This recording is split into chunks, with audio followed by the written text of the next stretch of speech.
नमस्कार। मौसम की नवीनतम जानकारियों के साथ एक बार फिर से हम आपके सामने उपस्थित है भारत मौसम विज्ञान विभाग के दैनिक मौसम चर्चा में। मैं असीम कुमार मित्रा।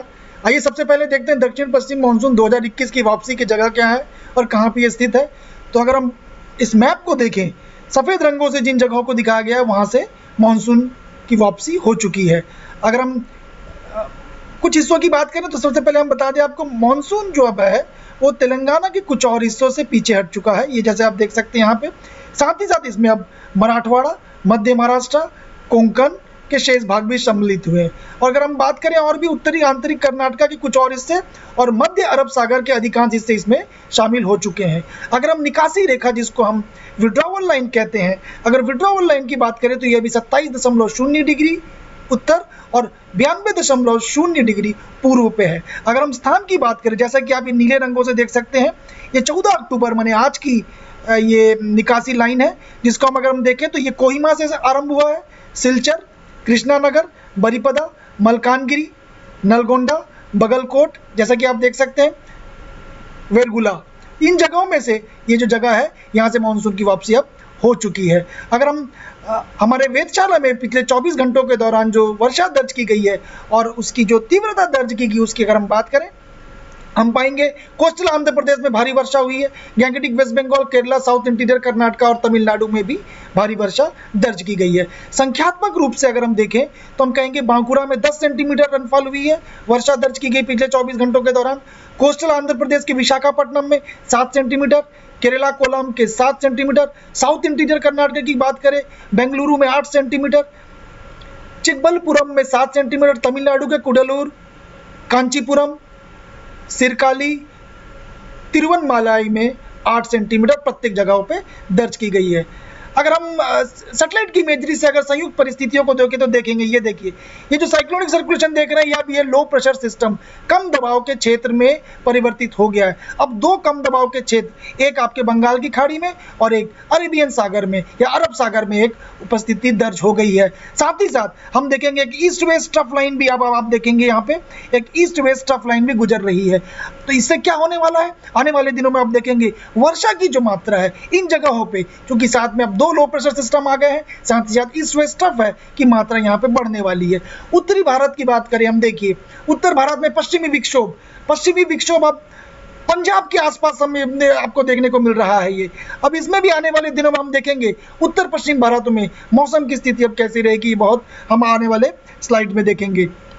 ये देखिए, सबसे पहले हम बात करेंगे कम दबाव प्रणाली, जिसको हम कम दबाव का क्षेत्र कह रहे हैं। एक आपका बंगाल की खाड़ी और एक अरब सागर में उपस्थित है। अगर हम बात करें पहले वाले की, इसकी बात करेंगे हम, तो कम दबाव का क्षेत्र जो बंगाल की खाड़ी और समीपवर्ती जगहों पे है, अगले 24 घंटों के दौरान इसके पश्चिम उत्तर पश्चिम के बढ़ने की और दक्षिण उड़ीसा और उत्तरी आंध्र प्रदेश के तटीय भाग तक पहुंचने की संभावना है।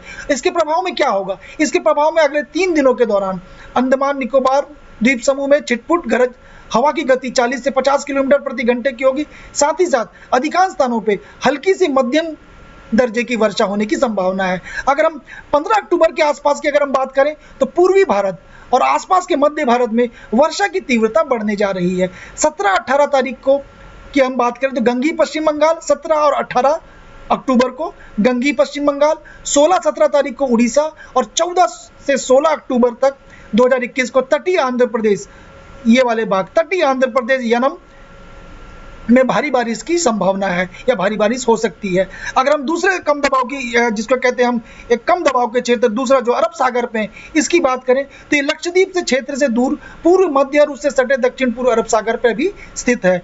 इसके अगले 48 घंटों के दौरान केरल तट, अगर हम बात करें इसके अगले 48 घंटों के दौरान इसके केरल तट की ओर कम दबाव के क्षेत्र के रूप में पूर्व दक्षिण पूर्व की ओर बढ़ने की संभावना है। अगर हम बाकी जगह की बात करें अगले 3 दिनों के दौरान क्या होने जाएगा, फिर अब अगर हम देखें तो तटीय और दक्षिणी आंतरिक कर्नाटका, केरला, माहे, तमिलनाडु में अलग अलग भारी वर्षा होने की संभावना देखी जा रही है। और साथ ही साथ केरल और माहे, तमिलनाडु, पुडुचेरी, कराईकाल में भी 15 और 16 और उत्तर और अधिक समय में बहुत भारी बारिश होने की संभावना दिख रही है। इसका मतलब 15-16 तारीख को इन जगहों पे भारी से भारी वर्षा होने की संभावना है। 16 अक्टूबर 2021 को अगर हम बोलें तो दक्षिण आंतरिक कर्नाटका, जिसको साउथ इंटीरियर कर्नाटका बोलेंगे, यहाँ पे आपको भारी बारिश देखने को मिल सकती है।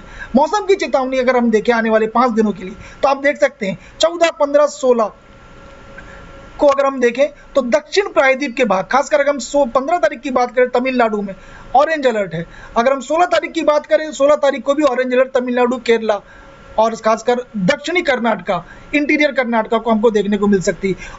और अगर हम पूर्वी तटों की बात करें, जैसा कि हमने कहा कम दबाव का क्षेत्र बन गया है, पूर्वी तटी में भी 15, 16, 17 और 18 को आप देखेंगे छिटपुट से भारी वर्षा हो सकती है। लेकिन मुख्य रूप से अगर हम बात करें उत्तर पश्चिम भारत की, अगर हम बात करेंगे 16 अक्टूबर से उत्तर पश्चिम भारत में, ये जैसे कि आप देख सकते हैं, ये देखिए ऑरेंज अलर्ट दिख रहा है। 16 अक्टूबर से उत्तर पश्चिम भारत में गरज के साथ बारिश और बिजली गिरने की संभावना है। 17-18 अक्टूबर को हिमाचल प्रदेश, जैसा कि आप देख सकते हैं 17-18 अक्टूबर को हिमाचल प्रदेश, उत्तराखंड, उत्तर प्रदेश में अलग अलग भारी से बहुत भारी वर्षा होने की संभावना है। 17-18 अक्टूबर की बात करें तो अगर उत्तरी भारत में जम्मू कश्मीर, लद्दाख, गिलगिट, बाल्टिस्तान, मुजफ्फराबाद, हिमाचल प्रदेश और उत्तराखंड में अलग अलग गरज बिजली और ओलावृष्टि की भी संभावना देखी जा रही है।